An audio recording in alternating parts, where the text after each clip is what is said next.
വയനാട് വന്നിട്ട് ഒരു അട്ടനെ കണ്ടിട്ടില്ല എന്ന് പറഞ്ഞിട്ടാ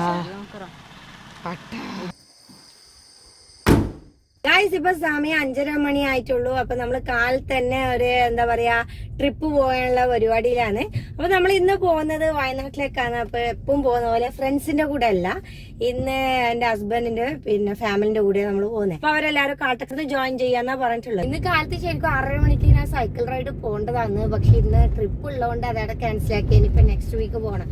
ഇതിപ്പോ എത്ര ആഴ്ചയായി അറിയാം അവര് ക്യാൻസൽ ആക്കി കാരണം മഴ കൊണ്ട് ക്യാൻസൽ ആക്കിയിട്ട് ലാസ്റ്റ് ഇന്ന് ഓക്കെ ആക്കിയതാണ്. കാരണം ഇന്ന് നല്ലൊരു കാലാവസ്ഥയൊന്നും മഴയൊന്നുമില്ല. അപ്പൊ ഇന്ന് റെഡി ആക്കിയതായിരുന്നു. പക്ഷെ എന്താ ചെയ്യാ, ഇന്നിപ്പോ എനിക്കൊരു ട്രിപ്പ് പോയി.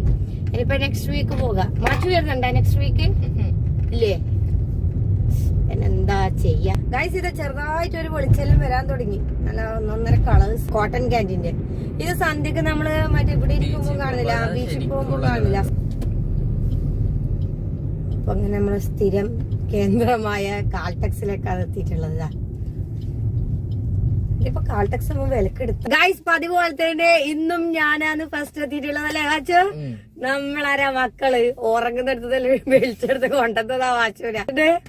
അടിപൊളിയല്ലേ? അവരെത്തിയിട്ടില്ല. അപ്പൊ അവര് വന്നോണ്ടിരിക്കുന്നുണ്ട്. അവര് 10 മിനിറ്റ് കൊണ്ട് എത്തുന്ന പറഞ്ഞിട്ടുള്ളത്.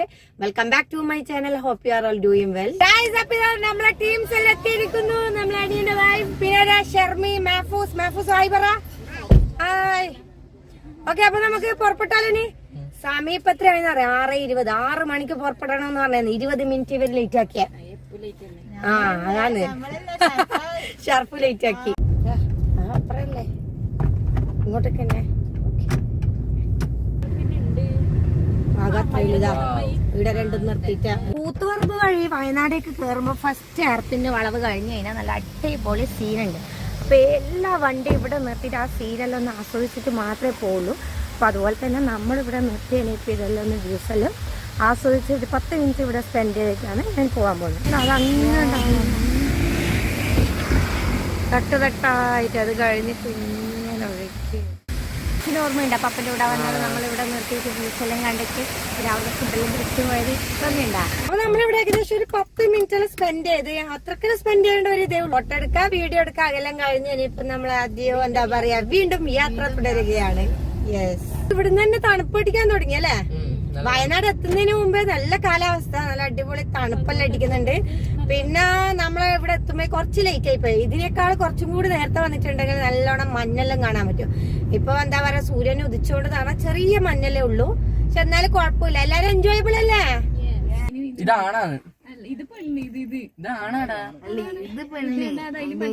പെണ്ണാന്നോ ആണാന്നോ? രണ്ടെണ്ണം ഉണ്ട്. അല്ല പെണ്ണിനെ കണ്ട ഷർമി? അതാണ് ഇത് പെണ്ണ്. പെണ്ണിന്റെ മുഖം നോക്ക്, മേക്കപ്പ് എല്ലാം ചെയ്തിട്ട്. അതാ മുഖം കണ്ട റെഡിഷ്. മറ്റേത് വെളുത്തത്, ഇത് റെഡ്. Bye bye. വയനാട്ടിലേക്ക് കയറി കഴിഞ്ഞാല് പിന്നെന്ന് പറഞ്ഞാല് നേരെ പിള്ളേഴ്സ് പറയും നിർത്തുക. എന്തിനാന്ന് വെച്ച് കഴിഞ്ഞാല് വ്യൂ ഓരോരോ സ്ഥലത്തെത്തുമ്പോ ഓരോരോ തരം വ്യൂ ആണ്. അപ്പൊ ഇവിടെ എന്തിനാ നിർത്തിയെന്ന് വെച്ച് കഴിഞ്ഞാല് തേയിലത്തോട്ടത്തിന്റെ പിന്നെ സ്ഥലമാണ് മൊത്തത്തില്. വയനാട് വന്നിട്ട് ഒരു അട്ടനെ കണ്ടിട്ടില്ല എന്ന് പറഞ്ഞിട്ടാ. ആരൊക്കെ അടിച്ചിനാ? ഇതെന്തിനാ എടുത്തോണ്ടോന്ന്?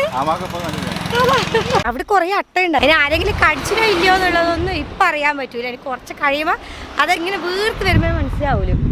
അതായത് നോക്കായിരിക്കും, ബാക്കിയുണ്ട് കടിക്കൂ. ഇപ്പൊ സമയം 9 മണിയായി. വീട്ടിൽ നിന്ന് ഒരു കാലി ചായയും കുടിച്ചിട്ട് ഇറങ്ങിയതാണ്. ഇപ്പോൾ ഇവിടെ തുമ്പേക്കുന്നവരെ എല്ലാവർക്കും വിശക്കാൻ തുടങ്ങി. അപ്പം നമ്മൾ ഇത് എവിടെ സ്ഥലം എന്നുള്ളത് എനിക്കറിയില്ല. എന്തായാലും പിന്നെ എന്താ പറയാ ബോയ്സ് ടൗൺ ഒക്കെ കഴിഞ്ഞിട്ട് മുന്നോട്ട് വന്നേ. മിസ്റ്റ് ഹെവൻ എന്നാണ് ഈ റെസ്റ്റോറന്റിന്റെ പേര്. അപ്പൊ എന്തുണ്ട് മങ്കിനെ കണ്ടിട്ട് എന്തുണ്ട് ഇഷ്ടയിനാ? നീ ഇത് മങ്കിക്ക് ഒന്നും കൊടുത്തിട്ടാല എന്തിനാടി? ആരെപ്പോലെയുള്ളത്? മേഫ ആരെപ്പോലെയുള്ളത്? മങ്കി ആരെപ്പോലെയില്ല? ബീ പറ ആരെപ്പോലെയുള്ള? ഇന്നെപ്പോലെയുള്ളു ചെറുതാ. അതിലൊന്നും വലുത് വന്നിട്ടില്ലേ? പിന്നെ മേക്കപ്പ് എല്ലാം ഇട്ടിട്ട് നല്ല അടിപൊളി കടലക്കറിയും എന്താ പറയാ വെള്ളയപ്പം. ചിക്കൻ കറി ഇവർക്കാണ് ചിക്കൻ തിന്നാലും മതിയാകുന്നില്ല. അതുകൊണ്ട് ചിക്കൻ കറി ഇവർക്ക്, കടല തിന്നിട്ട് പാവം നമ്മളെക്കാളും മുമ്പേ ആണ് ഷർഫോയിൽ ഓർഡർ ചെയ്തത്. ഫസ്റ്റ് നമുക്കത് കിട്ടിയത്. നമ്മൾ VIP ആണല്ലോ.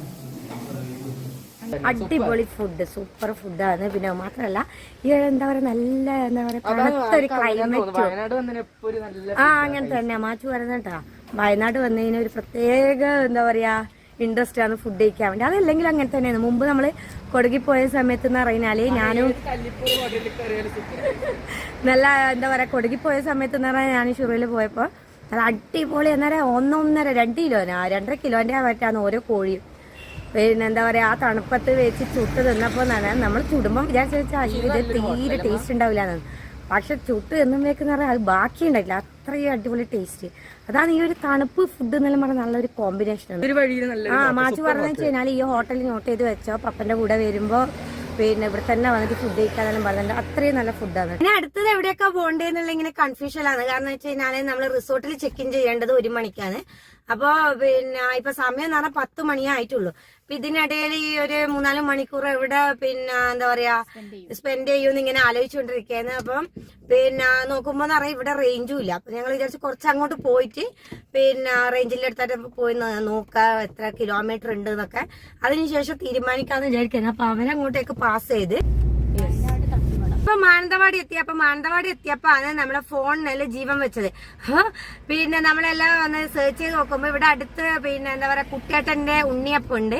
അതെന്ന് പറയുക ഒരു 19 കിലോമീറ്റർ ഉണ്ട്. അപ്പൊ ഞങ്ങൾ വിചാരിച്ച് പിന്നെ ഇപ്പൊ സമയമാകെ 10:30 മണി ആയിട്ടുള്ളൂ.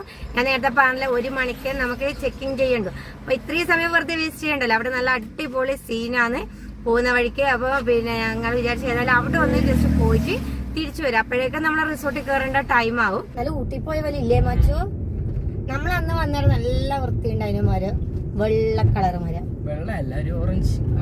അതാണ് ഏട്ടാ കുട്ടാട്ടന്റെ കട. അപ്പൊ അവിടുന്ന് ഉണ്ണിയപ്പം വാങ്ങിയതാ പിള്ളേഴ്സിന് ഇടുന്ന് എന്തൊക്കെ ടോയ്സ് എല്ലാം വേണമെന്ന് പറഞ്ഞിട്ട് നിൽക്കുന്നുണ്ട്. പിള്ളേരെ കൂട്ടിട്ടൊന്നും ടോയ്സിന്റെ കടയിൽ കയറാൻ പാടില്ല കേട്ടാ. എന്തെല്ലോ സാധനം വാങ്ങിപ്പിക്കലാ പണി. വാങ്ങിയത് ചെറിയ പിള്ളേർക്കാണെങ്കിൽ കളിക്കുന്നത് ഇതാ, വലിയ കുട്ടിയല്ലാന്ന് അല്ലേ മച്ചു? എന്തുണ്ട് ഉണ്ണിയപ്പം? അടിപൊളിയാ. ഷർമ്മ എന്തുണ്ട്? ഇവിടെ എല്ലാം ആദ്യമായിട്ട് കഴിക്കുന്നല്ലേ? എന്നോട് കഴിക്കുന്നത് ഉണ്ണിയപ്പം നട്ട് ഇത്ര വലുതെന്തേന്നു. ശരിയാണ്. നമ്മളന്നേരം പപ്പന്റെ കൂടെ വന്നിട്ട് തിന്നതല്ലേ. നമ്മള് ബൈക്ക് എടുത്തിട്ട് ആദ്യമായിട്ട് പിന്നെ നമ്മള് എന്താ പറയാ ഡോമിനർ എടുത്തിട്ട് ഫസ്റ്റ് കയറിയത് ഇങ്ങോട്ടേക്കാണ്. അവഞ്ചർ എടുത്തിട്ടായിരുന്നു തന്നെ. അപ്പൊ ഫസ്റ്റ് നമ്മള് രണ്ടാളും വന്നത് വയനാട്ടിലേക്കാണ് ഉണ്ണിയപ്പം കഴിച്ച പരിപാടി എന്താന്ന് ഷർമ്മി പറഞ്ഞോടത്തെ പോത്തുംകാല്. ഞാൻ വരുമ്പോ ഇവരെ കൊതിപ്പിച്ചിട്ട് കൂട്ടിക്കൊണ്ടുവന്നു. നമുക്ക് ഉച്ചക്ക് പോത്തുംകാലാണ് കഴിക്കാൻ നിർത്തത്.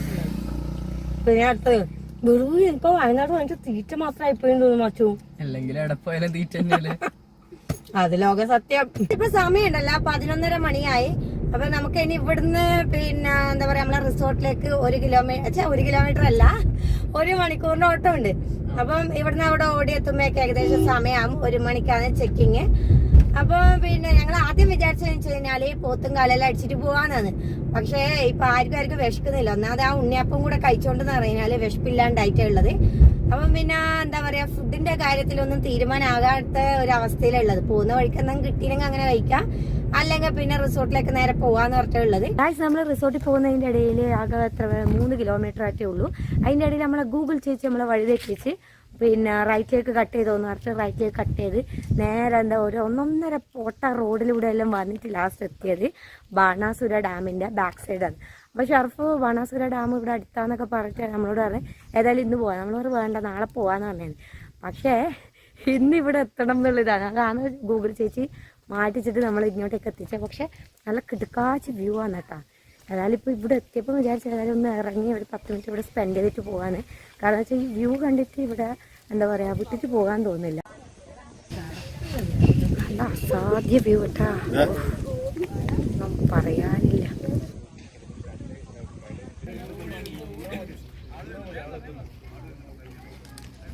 റൂട്ട് മാറിയപാട് ഞാനും മാച്ചുവാല് ഗൂഗിൾ ചേച്ചിനെ ചീത്ത വിളിച്ചില്ലെങ്കിൽ ഇവിടെ എത്തിയിട്ട് ഈ ഒരു ഭംഗി ആസ്വദിച്ചപ്പോ അതെ നമ്മളൊക്കെ ശരിക്കും ഇവിടെ ഒന്ന് കണ്ടിട്ട് നിങ്ങൾ പോയിക്കോന്ന് പറഞ്ഞിട്ട് കൊണ്ടുവന്ന പോലെയുള്ളത്. ഇവിടെ എത്തിയപ്പോ ആണ് റിയൽ ആയിട്ടുള്ള റൂട്ട് പറഞ്ഞത്.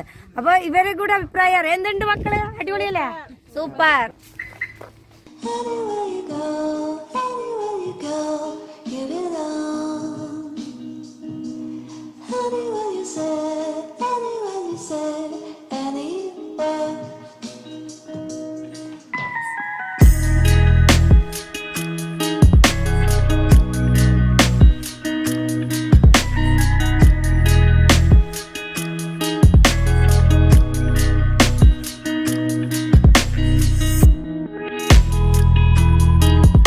നമ്മളിപ്പോൾ വന്നിട്ടുള്ളത് വയനാട്ടിലുള്ള അരയാർ റിസോർട്ടിലാണ് കേട്ടോ. അപ്പോൾ നമ്മൾ ചെക്കിംഗ് ഒക്കെ കഴിഞ്ഞ് നമുക്ക് റൂം തന്നിട്ടുള്ളത് താഴെയാണ്. അപ്പോൾ ഇനി പിന്നെ എന്താ പറയുക, റൂമിൽ പോയി ഒന്ന് ഫ്രഷ് ആയിട്ടൊക്കെ നമുക്ക് വിശദമായിട്ട് റിസോർട്ടൊക്കെ കാണാം. അപ്പോൾ ഇത്രയ്ക്കാണ് ഇന്നത്തെ വീഡിയോ. നിങ്ങൾക്ക് എല്ലാവർക്കും ഈ വീഡിയോ ഇഷ്ടമായെന്ന് കരുതുന്നു. ഇഷ്ടമെങ്കിൽ തീർച്ചയായും ലൈക്ക് ചെയ്യാനും ഷെയർ ചെയ്യാനും പിന്നെ കമൻറ്റ് ചെയ്യാനും മറക്കരുത്. അതുപോലെ തന്നെ എൻ്റെ ചാനൽ ആദ്യമായി കാണുന്നവരാണെങ്കിൽ താഴെ കാണുന്ന സബ്സ്ക്രൈബ് ബട്ടണും ഒപ്പം നോട്ടിഫിക്കേഷൻ കിട്ടാൻ വേണ്ടി തൊട്ടടുത്തുള്ള ബെല്ലൈക്കണും കൂടെ ഒന്ന് എനേബിൾ ചെയ്യുക. വീണ്ടും കാണുന്നവരെ bye bye. Thank you for watching.